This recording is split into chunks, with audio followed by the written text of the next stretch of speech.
And it's kind of like company culture. If you have a group of individuals and you've kind of got that bad apple, and it doesn't matter if we're talking about safety or just anything. If you don't sort of like weed those people out, then it's going to contaminate the rest of the culture. I really feel like the companies that say safety is number one, well, they have to make sure that entire group of people all buy into it. Hey everybody, welcome to the Electrical Safety Podcast. I'm your host, John Travis, and today we're going to do a little bit different, do things a little bit differently. We got Brian here, one of the team members at Leaf. And Brian, why don't you let everybody know kind of what we're thinking for today? Yeah, thanks, John. I think it's a cool idea. So I'm Brian Palmer, Director of Business Development at Leaf, and I thought it'd be a great idea to interview John today. I think John, has been the host of this podcast for about a year, and he's gathered, quite a few good interviews, and he has his own stories as well. So from my perspective, I thought it was a cool idea to kind of bring him on as the interviewee, and I'll be the interviewer. So that was my idea, and I think it'll be good. Yeah, I'm gonna just let you take it away. I'll do your job. I'll do your job today. Yeah. So I guess, John, I always, I want to start with how you start, I suppose, and how did you get to where you are today? What's a little bit of your career path? Perfect. Yeah. No, thanks. So for me, I guess going fairly far back, let's say 15, 20 years, I was in high school and I was good at math and physics. And so I had a cousin who was actually living with us at the time, and he was like, why don't you go in electrical engineering? And that was like pretty much all. I was like, okay. Like that was about as hard as I thought about it. And and I remember like telling people, yeah, I'm going to go in electrical engineering, and they were all laughing at me like, have fun. And so anyway, I did my 4 or 5 years. At that time, it was a 5-year program. I think it's now 4-year. And got out into the workforce and actually started with a mining company. And that was my first kind of real job. When I was going to university, I worked as like a telephone repairman. So I was climbing poles, and I guess that was a real job. Oh, wow. Yeah, it was actually, that was kind of fun. I treated it as like a part-time summer job, but people make a career out of that. And I learned a lot from that too. Even thinking, now that I'm doing electrical safety, I had some times during that job where, things like drilling into the back of an electrical panel by accident, and climbing a pole and sort of feeling like a little bit of a buzz, and sort of wondering, what is this thing? So I got to back down and like put a tester on it. And sure enough, there was a little bit of current flowing through that pole for whatever reason. But back then I didn't think, I was like 19 years old, so I didn't think anything of it, how much risk I was at or anything like that. So they probably didn't train you too well for that either, I assume. No, I do remember the training. There was a lot of time spent training, but that was like, if you've seen some of these old training videos, I can't watch them for 5 seconds without bursting out laughing. They're so ridiculous, Yeah. So that was, I was 19, 20 watching these and just trying to keep my composure during the just get through the day. Yeah. So anyways, but they tried. It was like a 2 weeks of training, I think, just to start. But and again, it's not all safety training. Probably very little safety training. Right. More like how to, you had to learn how to climb the poles, and you had to learn how to wire the circuits and stuff like that. So, yeah. Then finally, I got into mining. The first portion of that job, first few years, I actually got parked at a closed mine, and there were 7 employees. And they didn't need an electrical engineer, but the way it sort of worked was this company had an existing facility that was running probably 400, 500 employees, and this closed mine actually just pumped brine from the existing facility out to the ocean. And they had a position come up there for an engineer, and that site as a whole, the mother site as well, they didn't have an electrical engineer, so that was why they hired me. And this was right around the same time that NFPA 70E came out, and then shortly after that was CSA Z462. And so I remember the general manager came to my office and kind of said, like, "Hey, you're an electrical guy. Why don't you figure out this arc flash stuff?" And it's funny because now now that I'm doing what we do, I find this all the time. They don't go to the safety people to figure out arc flash and electrical safety. They always either go to like the maintenance department or the electrical department. And I think it sort of makes sense because it is kind of hard to understand electricity.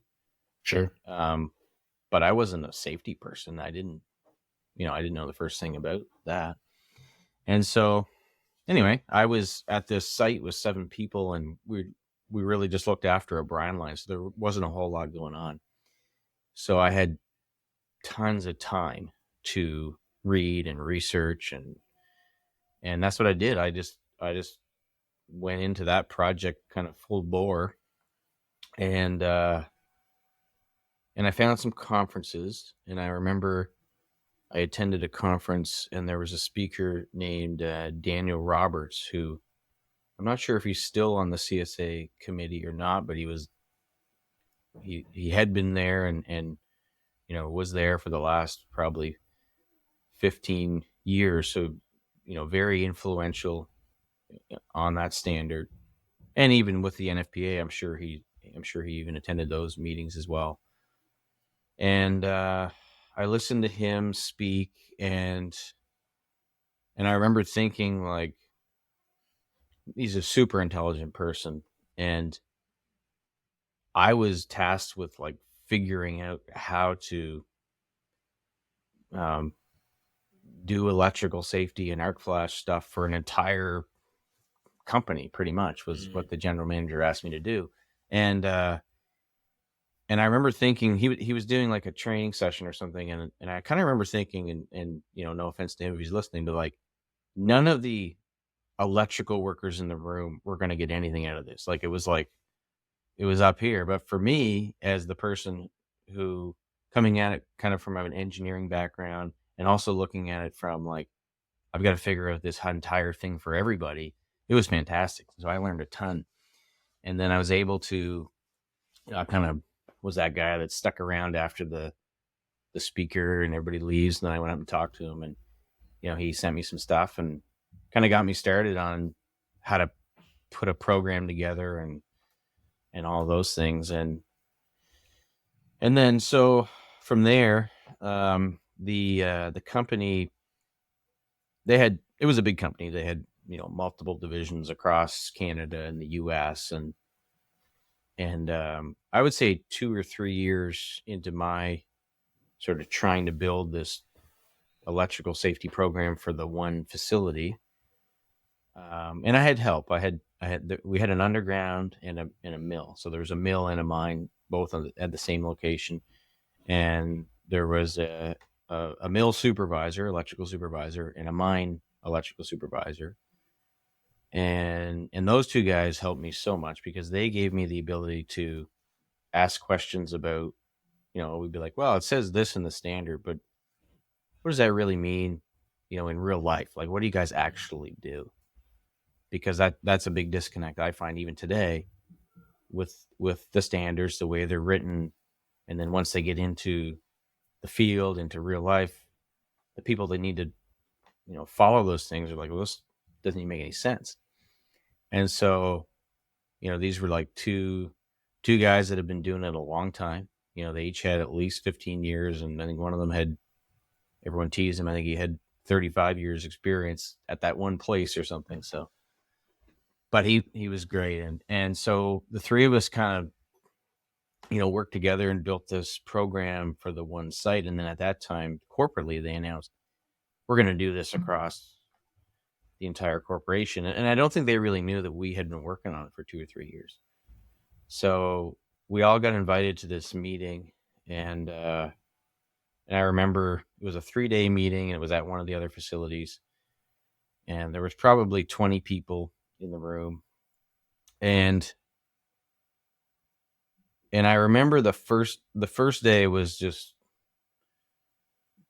complete nonsense. Like the stuff that people were talking about and their understanding of electrical safety, and then you had, you kind of had some of the old grumpy guys with their arms crossed, and they weren't changing the way they were doing things, and I don't think I said a word the first day. And then we kind of went back to the hotel, and I think a few of the group kind of went out for drinks and that, and then I sort of, got to pick the brains of some of the other people and realized, like, oh, they're just in the same spot we were in 2 years ago, and also they haven't read half the stuff that I've read on this. So then the next day I went back in and I brought the stuff that we were working on, and everyone was like, oh, you guys already kind of have this done, like, this is fantastic. And then from there, that sort of set the stage for me to become,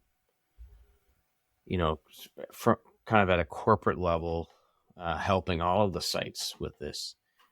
And so I did that for probably 8 or 9 years. Oh, wow. And then what actually happened was the site that I was working at closed down. And so I kind of had one of those moments in life where I was offered the same job I had at another facility, but it was in a very cold place that I didn't really want to go to. Or I thought maybe we could take all this knowledge and start something on our own, because I knew there was a need for it. I knew there were still lots of people who quite didn't understand this stuff. So yeah, that might have taken way too long, but that's kind of the background story and how I ended up where I am. No, that's great. I think, I guess a follow-up question there, John, just listening to you. I assume a lot of companies are dealing with that day one of the meetings you had, where it's just, committee of people trying to figure something out and with varying levels of understanding. And, if you didn't come forward on day two, it probably just would have fell down or fell apart. Yeah. At least for the next little bit. Yeah, I do find that a lot. Like there's a lot of yeah, I mean, it's kind of like, how you always kind of, I don't know, your computer never works the way it should or something, and you say, by now shouldn't we know how to have computers that work right? Things like that. You sort of think like I've been doing this a long time, so it's like by now I feel like everybody should know how to do this stuff. Right. But it's the same misconceptions and problems over and over again everywhere. And so what ends up usually happening, and if they get this far, you put a group of people together to try to figure this out for their organization. That's great. But then those people come in and they're reading the standards and they're sort of falling into the same traps that everyone seems to fall into. And it's a handful of misinterpretations of the standards. And then they end up writing these programs that you can't really understand and you can't really put into practice. And then it's like, yeah, I see it everywhere we go. And it just falls apart. And the other big problem I heard you mention, and I wonder if this is something you see in your, in your experience as well, safety doesn't really fall on safety people all the time. Sometimes it falls on maintenance, and sometimes it even falls on executives and people that are making, even higher up decisions. So I wonder, you said you encountered that. I wonder if you see that elsewhere as well. I don't know if I have a great answer for this, but it's something I think about a lot.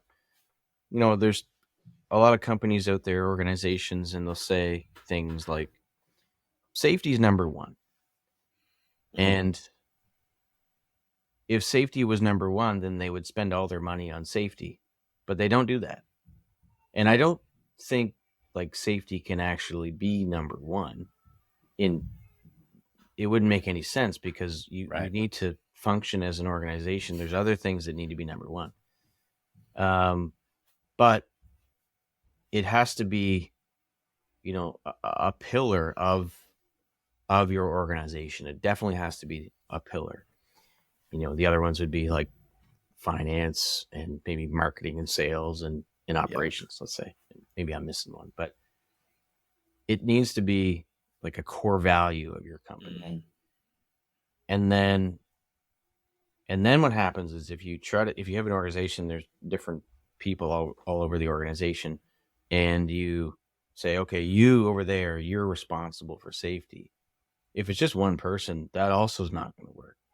Right. Right. And it's kind of like company culture. So, if you have a group of individuals and you've kind of got that bad apple, it doesn't matter if we're talking about safety or just anything. They're whatever. If you don't sort of like weed those people out, then it's going to contaminate the rest of the culture. And so, yeah, like I really feel like the companies that say safety is number one, well, they have to put their money where their mouth is, and they have to make sure that entire group of people all buy into that, Mm-hmm. and then it filters down, and then in all honesty, the stuff that's written in the programs doesn't even really matter. Like it matters to some extent, but that's not the hard part. Mm-hmm. Like if you get some intelligent people to write a safety program, doesn't matter if it's electrical or not, they're not going to put things in there that are completely crazy. Everything in there is going to be pretty good. The trick is how do you get everybody to do that? Yeah. Right. Yeah. Buy into that Yeah. culture. And so, yeah, the more we do this and the more I think about it, it comes down to leadership. It comes down to like how do you change the culture? And so that safety element has to be super important to everybody on the leadership team, and then it'll trickle down from there. Now, I just wanted to go back a little bit. Your career is interesting to me, and you had mentioned, you felt a little bit of a buzz potentially, and then you had some time to read up on safety, and then one of your leadership team said, "Hey, can you take a look at this?" Was there anything personally in your career path where you thought, I care about safety and electrical safety? And why do you care? What made you really flip that switch? Because it does seem like a switch where people either really care or people, I don't want to say they don't care, but they don't think about it. So I think, you have conversations with people that really care, and then you have conversations with people that might not think about it as much. So what made you flip that switch to, I really care? Yeah. Yeah. I mean, I don't have that like That one moment story Right. where I, got half blown up and ended up in a helicopter flight back to the hot. I don't have that story. Well, that's good. But I do have I have a number of things that sort of led up to it. And then I don't know, it's also like, this is kind of way out there. Let's see if I can land this or not. So people always talking about like finding your passion. And I think people mix this up in life in general. And they think like, well, I'm really passionate about Fortnite, so that must be what I'm meant to do. And it's like, no, that's not how it works. That's not how it works. So what I was good at was taking this complex standard written by however many 45 very intelligent people who all get together and And that's it. Like those standards are, I always joked, it's like a cross between an engineer and a lawyer putting all this stuff into a document. And then I mentioned that I got to work with those two supervisors, and those are like, the good old boys, like barbecuing and drinking beer on the weekend, those kind of guys. So you take those guys and they're trying to decipher this standard and then do something with it. And that's kind of what I was good at, was to be able to read that stuff, understand like, okay, what is the intent behind whatever the heck the standard's trying to say, and then talking to them and figuring out in their words and what they do, how to mesh those things together so that we can actually, get this thing done. And so I started to have success with that. And then, I also had a number, I remember, so even before the working for the phone company, I worked at like a lattice plant, like, those fences with lattice. And I do. I didn't know they had enough for a full plant, I suppose. But yeah, so well, it was like a wood company, and they had like 7 different facilities. So they made telephone poles, lattice, balusters, like the things going down the stairs. it's a very unique. Yeah, each plant. Anyway, I got. It was a summer job, and it was the night shift, and it was like my buddy. We were like in grade 10 or 11, and it was his father worked at the plant and got us this summer job there, and he was old enough to drive because we drove this 1970 blue truck, just a beater. And actually, there's this funny story. I remember we were coming home, and it was like 4 o'clock in the morning, and so it's dark, and we're driving down the road, and it's probably like a half an hour drive out to this place. It's in the middle of nowhere, and all of a sudden he just like slams on the brakes and he's like, "Did you see that? That was the biggest porcupine I've ever seen." And so he backs up and to look at it, and it's like, "Poom, poom, poom, poom," and he hits the porcupine, and it's like, and then it's like kind of crawling all weird, and he's like screaming like, "Oh my God, I can't believe I did." And then it's still alive, so he thinks like, well, we should put it out of its misery, and so he runs over it again. And then the next day, I remember his father was like, "Matthew," and he's like, "Come here," and he brings us out, and we're looking at the truck, and it's like, "You hit a porcupine, eh?" He's like, "Yeah." Yeah. And he's like, "How'd you manage to get quills in all 4 tires?" Like, anyways. So where was I going with this story? Anyway, back to the lattice. Yeah. So I remember it was the very first day we started at the lattice plant, and we're in the lunchroom, and the day before they had an incident where this guy like put his hand down on a piece of wood, and it went under the laser that tells the machine to take it through and so his hand just like went through this roller, and I guess it just like almost, just smushed everything in his hand. There was like blood all over. And so they were telling the story. This is like our first day. This might have been my first job, actually. And so that kind of scared me. And then it was like safety there was non-existent. Like I remember changing the blades on these big saws, and there was like, because a lattice saw has like however many. Imagine just putting a big piece of wood through this thing, and it cuts it into a whole bunch of strips. So like it was like this wheel with like 15 different blades on it, and we would change those blades, and we wouldn't even lock out the equipment at all. Like we just turn it off and open it up and take. And I didn't even know what lockout was. So at the time, I wasn't too concerned about it. Now that I think back, it like gives me chills. But I do remember this one time there was a piece of wood like jammed in the machine, and we were supposed to be wearing gloves.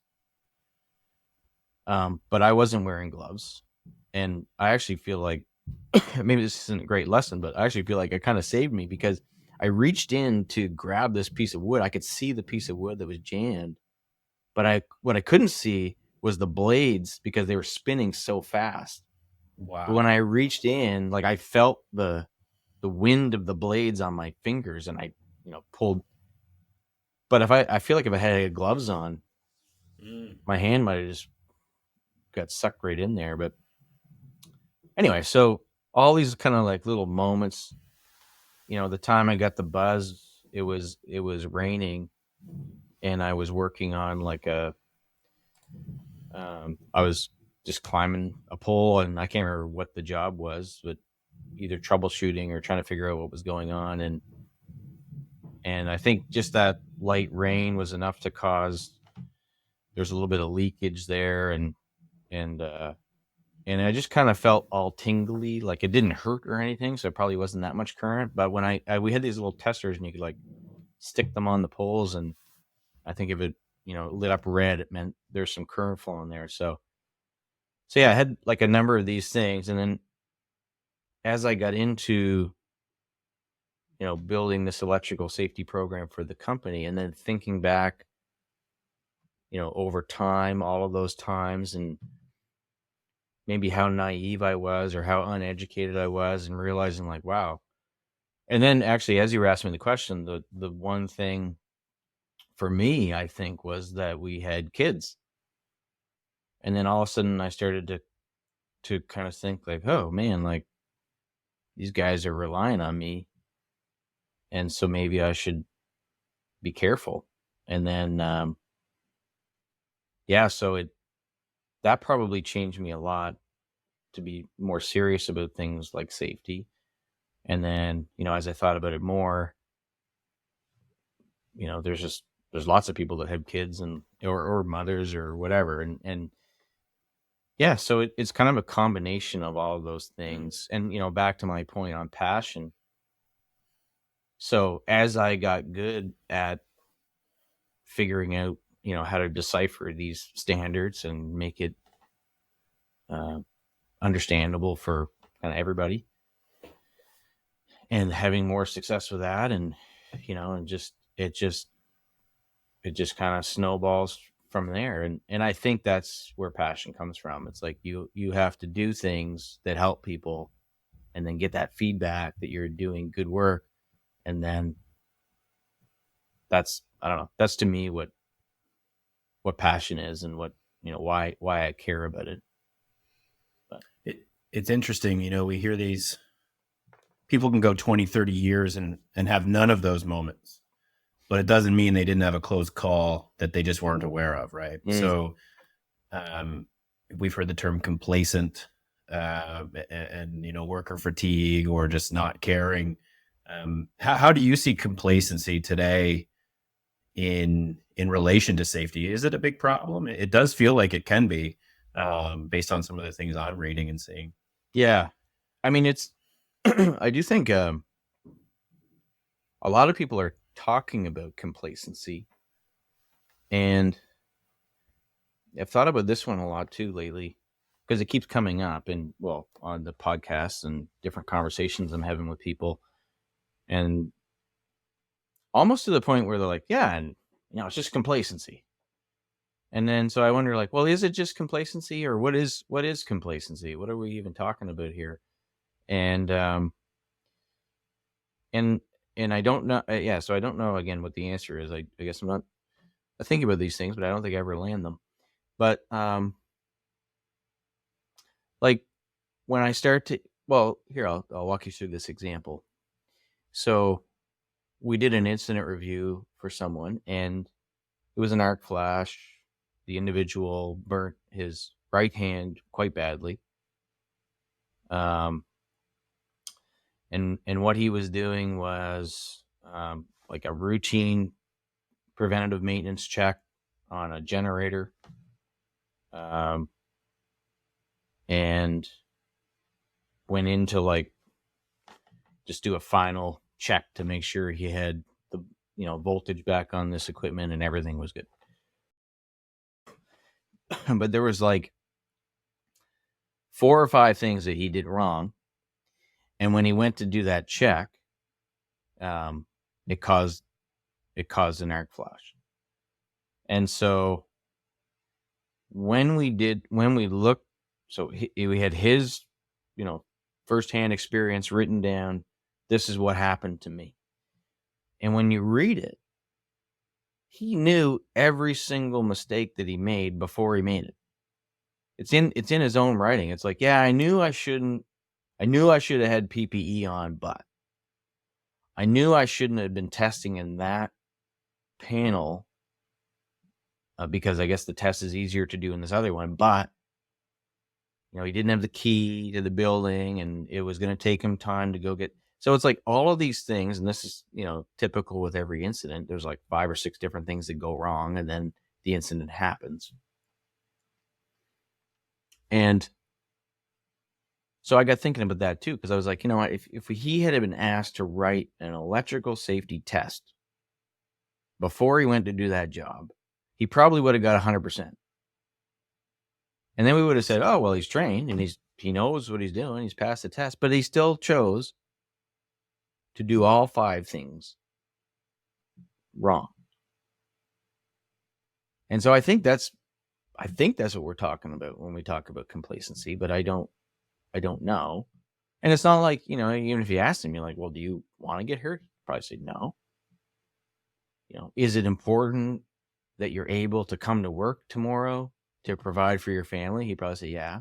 Like he would get all the answers right. And so, yeah, so that's where, it almost goes back to that next, we're talking about leadership and culture change and, maybe it's there. Maybe those things are intertwined. But yeah, I don't know how to solve that one. I guess that's a tricky one. Yeah, we talk about training a lot, and part of this is having your workers retain information or be engaged in training sessions or be more involved. But the application in the real world is what really matters. Mm-hmm. So he had the knowledge. He was obviously engaged in training or engaged enough that all of this made sense and he was properly aware. And applying it is when it didn't really come through. Mm-hmm. So it does feel like a cultural problem potentially in some places where maybe he's afraid to take a few more moments because he knows time is money, or maybe he's afraid to put his hand up and say something's unsafe because it might cause, a third-party vendor to come in and check out the equipment or something like that. So, you wonder, I don't know if afraid is the best word, but you wonder why they don't make that decision to stop for just another second mm-hmm. and not do something. It does feel bigger than complacency at that moment. Yeah. You mentioned time is money, and I think there are,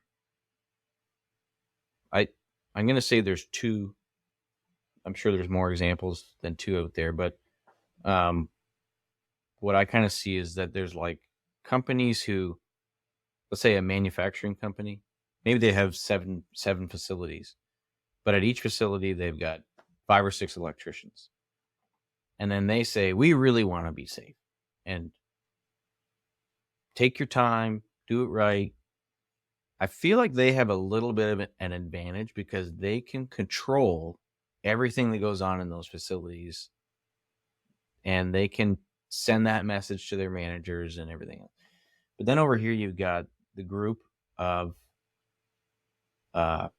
contractors, let's call them. So they're HVAC repair, elevator repair, or just they come into these manufacturing facilities and they're very specialized and they work on one type of equipment. They're at a little bit of a disadvantage because even if their management team tells them, we want you to, take your time, be safe, don't do energized work, all of that stuff, they still have to get to the client site.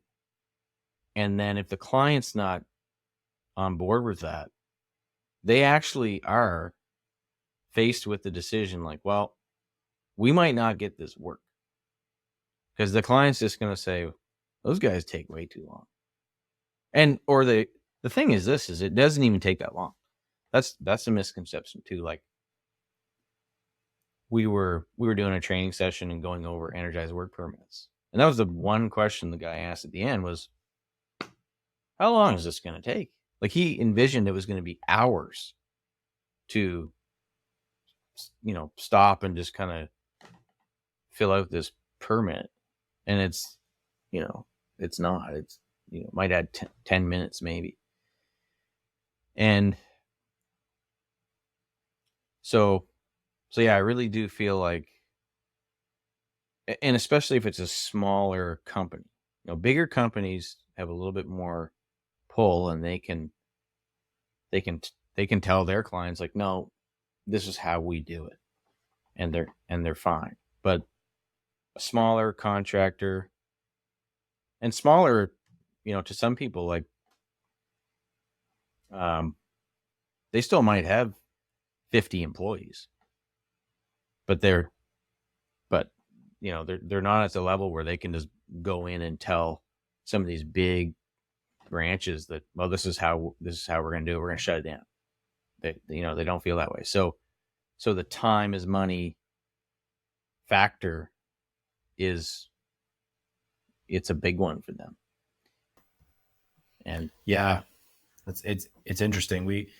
I kind of alluded to the training element where there's people retaining and becoming engaged in training sessions, and therefore, willing and able to apply the learnings on real life, job situations. What do you think the industry can do or is doing to kind of get the other side where the people aren't engaged in these training sessions and aren't retaining? What's kind of changing in the industry's, training, just in general in training. You mean like, how can we get the people who aren't engaged in the training sessions engaged? Yeah, I guess is what I mean. Well, okay. So there's a couple thoughts, and this is a thought I had earlier, talking about. Remember, I was kind of talking about the bad apples, and there definitely is a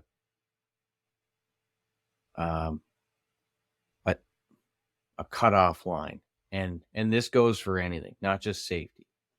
But if an individual does not want to change, they're not going to change. It doesn't matter. It doesn't matter what you do. And that's challenging. Like that, this applies across everything, right? But so there's a certain percentage of people, I would say, that you're never going to get them. And so you got to be able to recognize that. And if you want an organization that's everybody's on board with safety, and you have to let those people go. But it's probably a bell curve, right? So like somewhere on this side, you got the people you're never going to change. Over here, they're like instantly bought in. They love all the new ideas, and they're like the champions. And then you have sort of the people in the middle who they need to see that, like, they're just not going to adopt it right away. They need to see, well, show me that this is actually going to work, or show me some proof as to why I even want to do this. And that's where like, for me, I started thinking about, it's not so much like when we talk about training and workplace training, something that we've been kind of thinking a lot about lately here is we're not preparing these people to write a knowledge exam. That's not what they need. That's what university and school is for.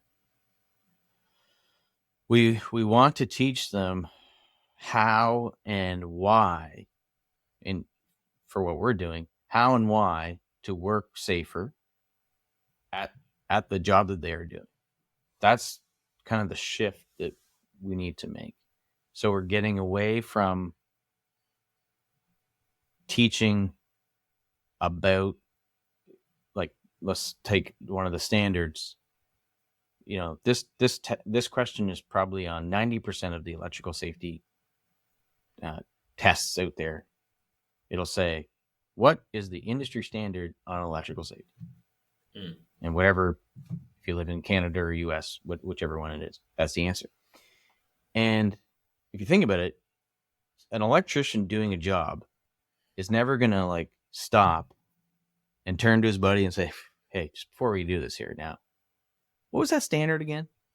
Let's make sure we get that right before they're not going to do that. Right. So that's like a knowledge piece. I'm not saying it's not important to know, but that's not what the training should be focused on. The training should be focused on, well, to start is changing their thoughts and behaviors so that they actually want to work safely. And then once they're bought in, then they just want to know, how do I do it? What do I need to do? And so that's where the shift needs to, I think the shift needs to take. Excuse me. Yeah, that's interesting. I think